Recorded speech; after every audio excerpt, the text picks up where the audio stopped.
In this video, I'm going to be teaching you the 3 steps that you need to do before launching your cold email campaign. Let's get right into it. Before we start, my name is Luis Ortega, founder of Excello Marketing. We are a B2B lead generation company that helps businesses like yours generate 5 to 15 sales appointments per month completely on a pay-per-call basis. Right, so to start with, the first step that you have to do in order for you to launch a cold email campaign is you have to set up your infrastructure. What does that mean? In simple words, this will be your ammunition. You know, when you're holding a gun, right, you need bullets to actually shoot. In cold email, the translation to that is if you want to reach hundreds, if not thousands of people per day, you need the email inboxes that would allow you to reach out to people directly without even landing on a spam folder. So the way we do that is we set up a technical infrastructure behind it. The simple math is one domain, the .com, excellomarketing.com, for example. One domain, you set up 2 email inboxes, one domain, 2 inboxes, and then each email inboxes, you can send anywhere from 5 being the safest all the way to 15. What do I mean by being safe? Being safe is just essentially setting up your inboxes and making sure all of the emails that you're sending for that inbox lands on the right folder. You're not landing in spam. What I mean by being risky is that sometimes when, due to deliverability issues that's been recently going on, we have to lower the sending volume down to at least 5 to 15. So mostly for my company, what we usually do is send anywhere from 5 to 10 if you're ramping up. But on most cases, I'm still seeing some good results for the 15. The only thing there is that I don't want to risk my inboxes. So if you're still new, right? Like you're setting it up, you don't have much experience, I would rather go on the lower end. So to simplify it even further, just do 10, right? That's the range I'm gonna give you. Let's go to the middle, right? So recap, 1 domain, 2 inboxes, and then 10 emails per day. Now, the way you do the math there is that how many emails do I actually want to send? If you want to reach 10,000 people, you will be setting up, you have to divide that, okay? If I were to set up 1 domain, and then the way you do the math there is when you know how many emails you want to send per month, then you break it down. Well, the most confusing part about that is, well, how do you even start, right? Like, what's a good number to start? That's the common question that I receive. Well, the simple answer is, how many leads do you really want, right? And to answer that in your case, okay, how many leads do you want to get through cold email? Okay, you want 5 to 10 to 15. Then the only number that you have to base there, okay, and what is the industry average for my offer on how many emails to get 1 booking? Let me simplify it even further.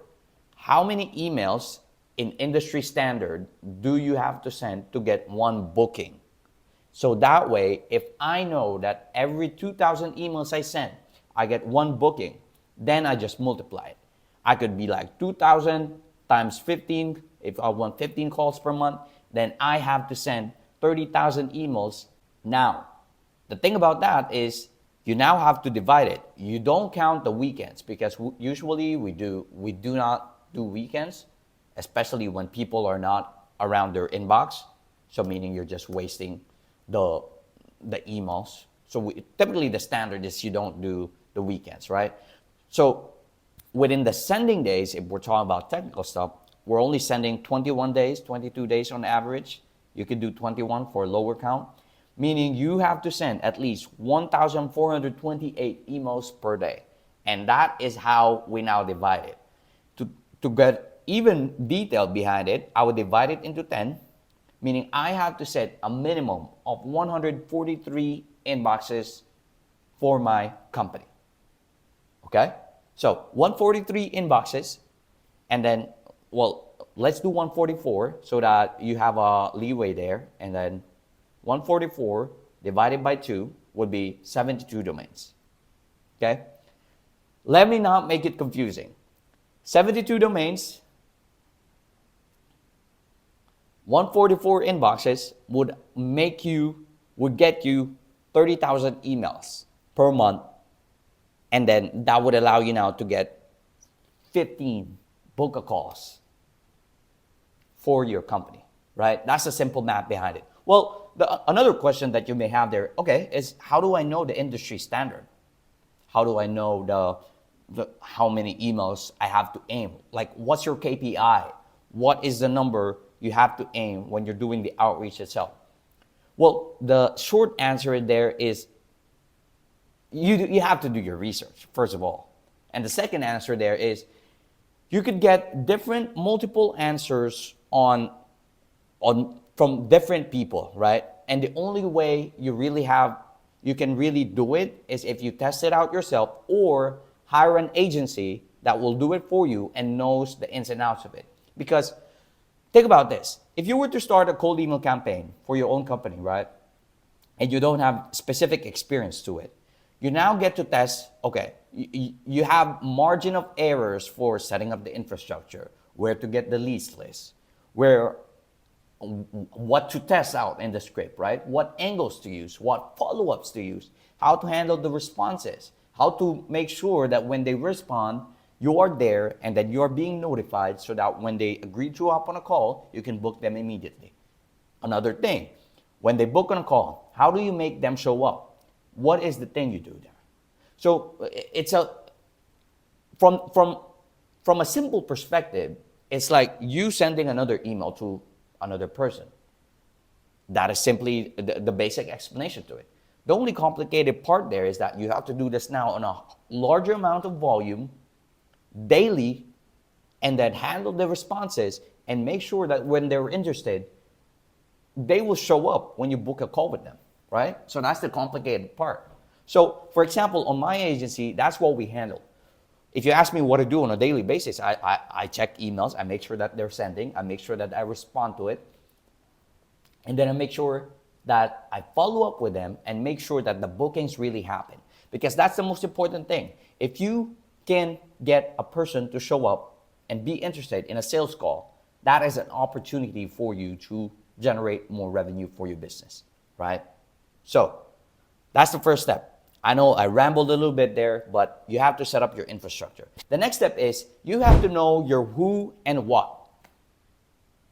Let me break it down. The who. Who is your ideal customer profile? Who is your target market? Who are you reaching out to, right? Let me give you an example. If you are targeting marketing agencies, who in the marketing agencies industry can you speak to that would allow you to get a yes or a no to what you're currently offering them, whether it's a product or a service? So for my company, when we work with another marketing agency, we typically help them get more sales calls, right? That's what we do. More sales calls, more opportunities to get more deals, right? That's how they get the return from what we offer. So in your case, think about it. Who am I targeting, and who in that industry is the decision maker that I can speak to? Then you get to the what.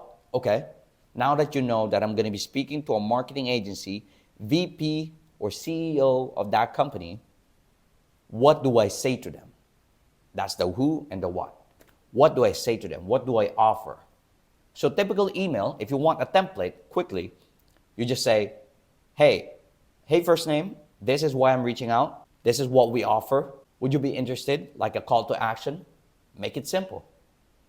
Clear words, short paragraph, and make them think in their perspective. When they open their phone, right, and they scroll, they see your email, can they respond to it and immediately quickly say yes, no, right? That's the framework that you have to think about. Because think about this, you're not going to be reading a whole paragraph when you're opening the email, right? Especially from a random person. It has to be clear from what you offer. What can they benefit out of this? Is this something that is relevant to them? And make it clear, make it easy for them to say yes or no. That's the important thing there. That's the who and the what. Lastly, an option that you could do, when you do this at scale is automate the whole process. What do I mean by that? Instead of you doing the manual outreach yourself, you can now use softwares like SmartLead instantly to automate the entire process. Meaning, you, the customer, will be giving SmartLead, give them your leads. SmartLead, this is what I'm going to be targeting. This is what I'm going to be saying.